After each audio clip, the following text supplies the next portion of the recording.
በሚገደልበት ሰዓት ነው ወንድ የወለደችው። ሰርቶ በማይበላበት ሰዓት ጸጉሯን ሁላ ሸጣ ነበር። ግቢ ጠርቶን 20 ቀን ምናምን ሲቀረው እሱ ወደ አኺራ ሄደ።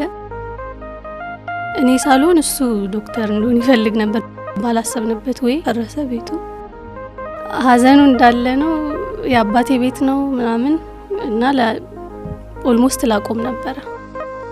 አንዳንዱ ሰው በአላህ ላይ ተማመናለሁ ምናምን ይላል እንጂ ሪሊ የሚተማመነው ግን አጎቱን ነው። ሰው የሚመስለው ለመፈተን ነው። በሁሉም በሷ ምክንያት ነው። ከነበረው ሀዘን ከብዙ ነገር በቃ መማሪም በሷ ምክንያት ነው። እዚህ ነገር ውስጥ መግባቴም ለሷ ክሬዲት መስጠት ፈልጋለሁ።